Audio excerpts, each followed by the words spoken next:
Hi friends, എല്ലാവർക്കും നമസ്കാരം. ഞാൻ നിങ്ങളുടെ സ്വന്തം സോണിച്ചൻ 40 ഞാനിപ്പോൾ എൻ്റെ വീട്ടിലാണ്.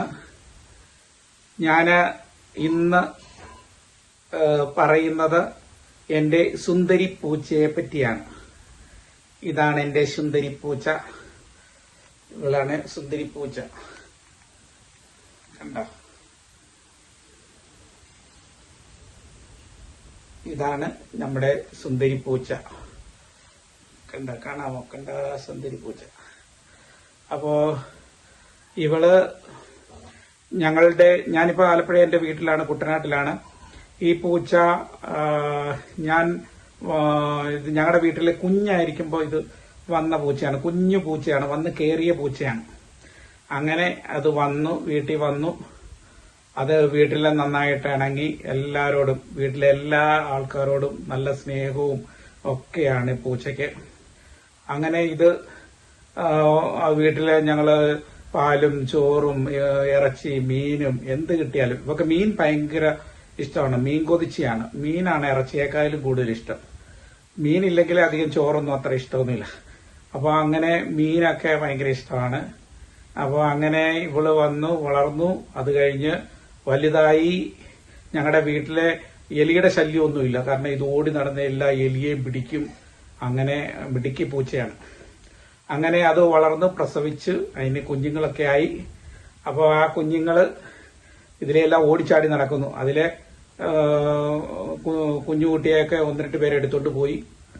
അപ്പോ കുഞ്ഞുങ്ങള് നല്ല രസമുള്ള കുഞ്ഞുങ്ങളൊക്കെ ഉണ്ട്. പല കളറിലെ, വെള്ള, ചാരക്കളറ്, പിന്നെ വെള്ളയും കറുപ്പൂടുള്ള തള്ളപ്പൂച്ചയുടെയൊക്കെ കളറുള്ള, ദൈവളുടെ കളറൊക്കെ ഉള്ള പൂച്ചയൊക്കെ ഉണ്ട്. കണ്ട, ഇതാണ് എന്റെ സുന്ദരി പൂച്ച. ഇത് ഇപ്പൊ വലിയ പൂച്ചയാണ് കേട്ടോ. ഇത് വളർന്ന് വലുതായി. അപ്പോ ഞങ്ങളോടൊക്കെ ഭയങ്കര ഇഷ്ടമാണ്, വീട്ടിലെല്ലാവരോടും ഭയങ്കര ഇഷ്ടമാണ്. അപ്പോൾ അതിങ്ങനെ ഓടിച്ചാടി നടക്കുന്നതൊക്കെ കാണാൻ വലിയ രസമാണ്. പിന്നെ എലിയുടെ ശല്യമോ മറ്റു കാര്യങ്ങളോ ഒന്നുമില്ല. ഞങ്ങൾ കഴിക്കുമ്പോൾ ഞങ്ങളുടെ കൂടെ വന്ന് കഴിക്കും. ഞങ്ങൾ പ്രാർത്ഥിക്കുമ്പോൾ ഞങ്ങളുടെ അടുത്ത് വന്ന് കിടന്ന്, അത് ഒരു ശല്യമില്ല. പ്രാർത്ഥിക്കുമ്പോൾ ഒക്കെ വളരെ ശാന്തമായിട്ട് അവിടെ കിടക്കും. പിന്നെ ഭക്ഷണം കഴിക്കുമ്പോഴത്തേന് അടുത്ത് വന്ന് കിടക്കും. കഴിച്ചു കഴിയുമ്പോഴത്തേന് നമ്മുടെ കൂടെ വരും. അപ്പൊ ഞങ്ങൾ ചോറൊക്കെ ഇട്ട് കൊടുക്കും. അതിനറിയാം, എല്ലാ സിസ്റ്റം അറിയാം. അപ്പൊ അങ്ങനെയാണിപ്പോ കുറേ നാളായിട്ട്. അപ്പൊ അതിന്റെ കുഞ്ഞുങ്ങളൊക്കെ ഉണ്ട്. അതിന്റെ കുഞ്ഞുങ്ങളൊക്കെ ആയിട്ട് ഇത് ഓടി നടക്കുകയാണ്. ഇതുങ്ങളെല്ലാം കൂടെ ഓടിച്ചാടി നടക്കുമ്പോൾ ഒരു പ്രത്യേക രസമാണ്.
എനിക്കാണെങ്കിൽ മൃഗങ്ങളെയും മനുഷ്യരെയും മൃഗങ്ങളെയും പക്ഷികളെയും വൃക്ഷങ്ങളെയും പൂന്തോട്ടങ്ങളെയും ഒക്കെ എനിക്കിഷ്ടമാണ്, ഒത്തിരി ഇഷ്ടമാണ്.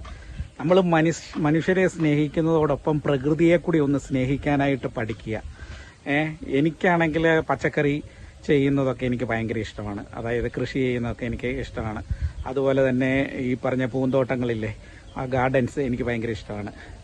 പിന്നെ അതുപോലെ തന്നെ ഈ മൃഗങ്ങളൊക്കെ എന്തൊരു രസമാണെന്നറിയോ അതിൻ്റെ കൂടെ. എനിക്ക് ഏറ്റവും വലിയ വിഷമം എന്ന് വെച്ചാൽ, ഞാൻ മലപ്പുറത്ത് ഒരു നായയെ വളർത്തിയായിരുന്നു. അപ്പോൾ ആ നായയെ വളർത്തി, അപ്പോൾ ആ നായയെ ആരോ കട്ടുകൊണ്ട് പോയി. അത്രയ്ക്ക് കാണാൻ ഭംഗിയുള്ള ഒരു നായ. എനിക്കാണെങ്കിൽ കുറച്ച് ദിവസത്തേക്ക് ഭയങ്കര വിഷമമായിരുന്നു. ആരോ അതിനെ ഇഷ്ടപ്പെട്ടിട്ട് എടുത്തുകൊണ്ട് പോയതാ, പക്ഷേ നമ്മൾ ഓമനിച്ച് വളർത്തിയ നായല്ലേ, അതിനെ കാണാനായിട്ട് ഭയങ്കര രസമൊക്കെ ആയിരുന്നു. എനിക്കത് കുറച്ച് ദിവസത്തേക്ക് ഭയങ്കര ഫീലിങ്സ് ആയിരുന്നു. കാരണം അത്രയ്ക്ക് നമ്മൾ ഓമനിച്ച് വളർത്തിയ നായ. അത് ആരോ, ഞാൻ മലപ്പുറത്ത് വളർത്തിക്കൊണ്ടിരുന്നതിനെ ആരോ എടുത്തുകൊണ്ട് പോയതാ. കൊണ്ടുപോട്ടെ, അവർ അതിനെ വളർത്തി അത് നന്നായി നോക്കിക്കൊള്ളുമായിരിക്കും. അത് ഞാൻ പറഞ്ഞതെന്നു വെച്ചാൽ, ഇതൊക്കെ നമ്മളും പ്രകൃതിയെ സ്നേഹിക്കുമ്പോൾ അറിയാതെ, മനുഷ്യരെ സ്നേഹിക്കുമ്പോൾ അറിയാതെ നമ്മൾ ഈ പറയുന്ന എല്ലാ ജീവജാലങ്ങളെയും സ്നേഹിക്കാൻ പഠിക്കണം. അതായത് മൃഗങ്ങളെ, പക്ഷികളെ, അതുപോലെ പൂന്തോട്ടം, ചെടികളെ ഒക്കെ നമ്മൾ സ്നേഹിക്കണം. അപ്പം നമുക്ക് നമുക്ക് ഒരു പ്രത്യേക ഒരു ഉണർവ് ലഭിക്കും അല്ലേ. ജീവിതത്തിൽ എത്രയൊക്കെ പ്രതിസന്ധികളുണ്ടെങ്കിലും, എന്തെല്ലാം വേദനകളുണ്ടെങ്കിലും, ഇങ്ങനെയൊക്കെ ഒരു സൈഡിൽ നമുക്ക് ഇങ്ങനെയൊക്കെയുള്ള ഒരു ഇതുണ്ടെങ്കിൽ, ഇപ്പം നമുക്ക് പൂന്തോട്ടമൊക്കെ നോക്കുന്നവരാണെങ്കിൽ, അല്ലെങ്കിൽ ഈ പറയുന്ന പൂച്ചയൊക്കെ, എനിക്ക് പൂച്ചയൊക്കെ ഭയങ്കര ഇഷ്ടം കേട്ടോ, നല്ല രസമാണ്. അപ്പോൾ അതിനെയൊക്കെ നോക്കുമ്പോൾ നമ്മുടെ ആ മനസ്സിൻ്റെ ആ ഭാരമൊക്കെ അങ്ങോട്ട് കുറയും. അപ്പോൾ നമ്മുടെ വിഷമങ്ങളൊക്കെ ഉണ്ടെങ്കിൽ ഇതിനെയൊക്കെ നമ്മൾ സ്നേഹിക്കുമ്പോൾ, മനുഷ്യരെ സ്നേഹിക്കുന്ന പോലെ തന്നെ മൃഗങ്ങളെയും പക്ഷികളെയൊക്കെ സ്നേഹിക്കുമ്പോൾ നമുക്ക് അതിൻ്റെ ആ ഒരു നല്ല ഒരു പോസിറ്റീവ് ഒരു ഇത് കിട്ടും. അപ്പോൾ എല്ലാവർക്കും ഇന്നത്തെ വീഡിയോ ഇഷ്ടമായെന്ന് ഞാൻ വിശ്വസിക്കുകയാണ്. നിങ്ങൾക്ക് എല്ലാവർക്കും ഇഷ്ടമായെന്ന് ഞാൻ വിശ്വസിക്കുകയാണ്. അപ്പോൾ പൂച്ചക്കുട്ടിയൊക്കെ എൻ്റെ കയ്യിലുണ്ട് കേട്ടോ, നല്ല പൂച്ചക്കുട്ടിയൊക്കെ. ആർക്കെങ്കിലുമൊക്കെ വേണമെങ്കിൽ ഞാൻ തരാം. കാരണം എന്താ വെച്ചാൽ, ഞാൻ ഇഷ്ടപ്പെട്ട് വളർത്തുന്ന പൂച്ചക്കുട്ടിയാണ്. അതുപോലെ ഇവിടുന്ന് പൂച്ചക്കുട്ടിയൊക്കെ ആൾക്കാർ എടുത്തുകൊണ്ട് പോയി. കാരണം 1-2 പൂച്ചക്കുട്ടിയൊക്കെ കൊണ്ടുപോയി, വളർത്താൻ വേണ്ടി കൊണ്ടുപോയി. അപ്പോൾ ആർക്കെങ്കിലും വേണമെങ്കിലൊക്കെ തരാം. അപ്പോൾ എല്ലാവർക്കും ഈ വീഡിയോ ഇഷ്ടമായെന്ന് വിശ്വസിക്കുകയാണ്. നാളെ നമുക്ക് മറ്റൊരു നല്ല വീഡിയോയുമായി വരാം. അതുവരെ എല്ലാവർക്കും ബൈ ബൈ, നന്ദി, നമസ്കാരം. Thank you very much.